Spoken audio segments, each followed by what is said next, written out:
Hello, this is Amber Rain Davis. Welcome to my YouTube channel and blog at notableink.com. Today we'll be watercoloring with Altenew Crisp Dye Inks. This card was inspired by Altenew Academy's Creative Watercolor Media class. We'll be using only one stamp from the Poppy Field Stamp and Die Set, which is a collaboration between Altenew and Ellen Hudson.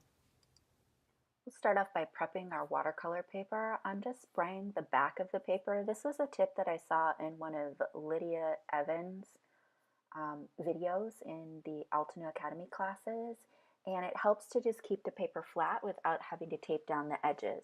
I want my design for this card to go completely off the edges.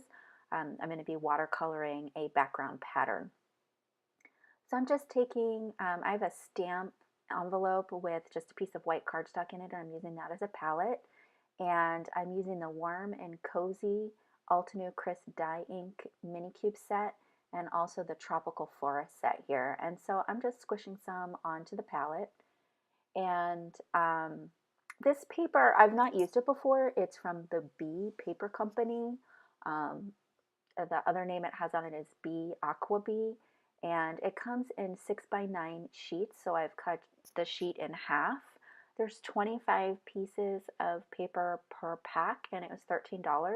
I actually quite enjoyed how it performed, and for the price it was great. For each card it's about 26 cents, so I thought that was really good.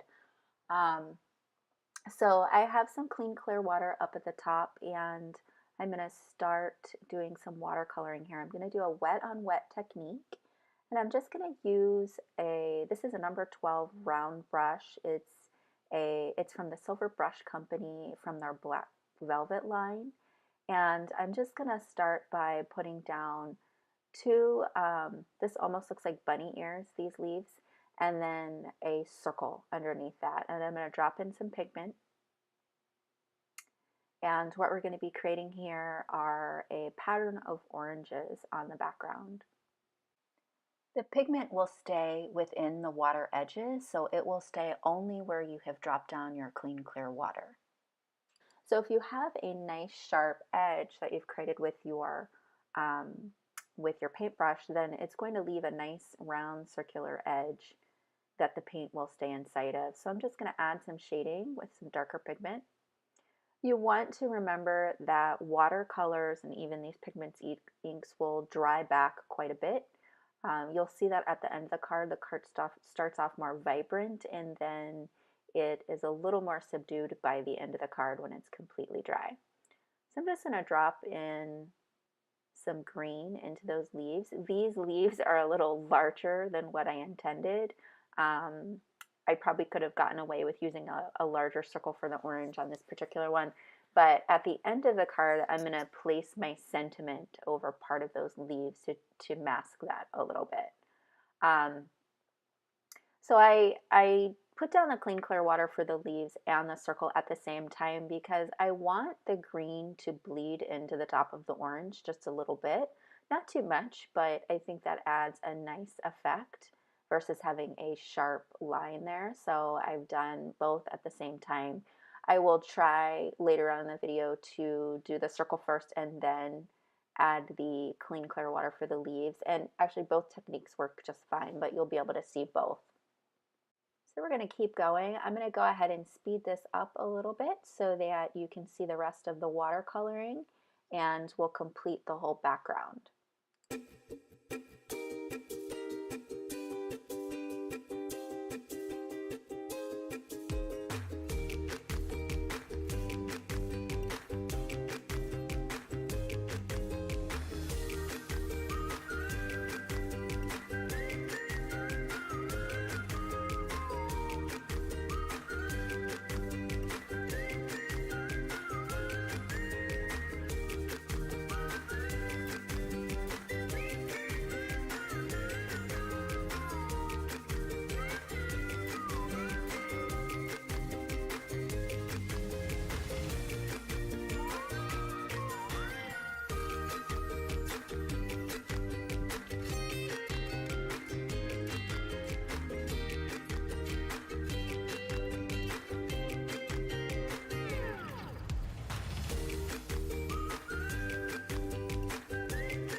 to finish up the last couple oranges off the edge of the paper to make sure that it looks like a complete background panel, like pattern paper.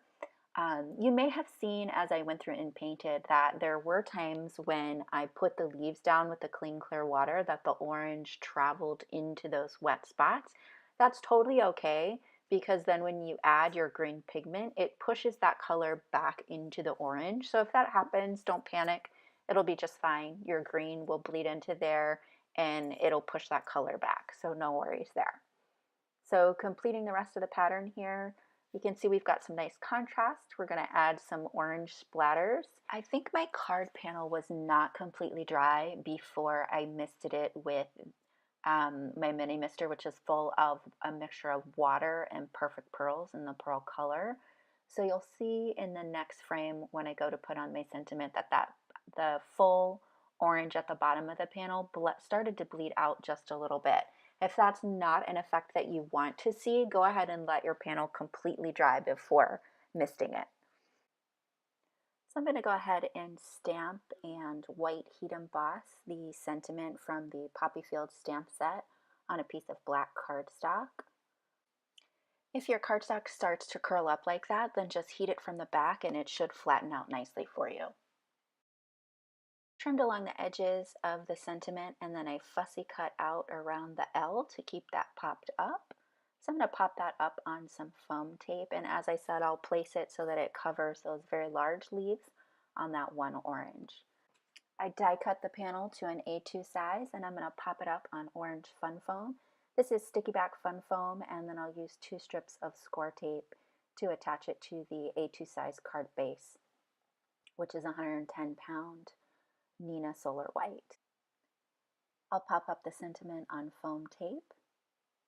And then the last thing to be done is to add a little more embellishing. I feel like I spend more time trying to figure out where to put my sequins or clear droplets than most things. So I went ahead and stuck with a 3, and then I decided with the black cardstock sentiment, I also wanted some black splatters on there. So I'm using the Jet Black Altenew ink.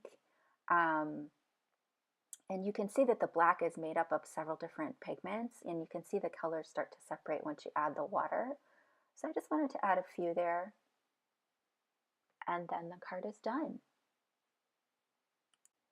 I hope you enjoyed today's card tutorial. If you did, please hit the like button and subscribe to my YouTube channel and blog at notableink.com. Thanks for stopping by and have a great day.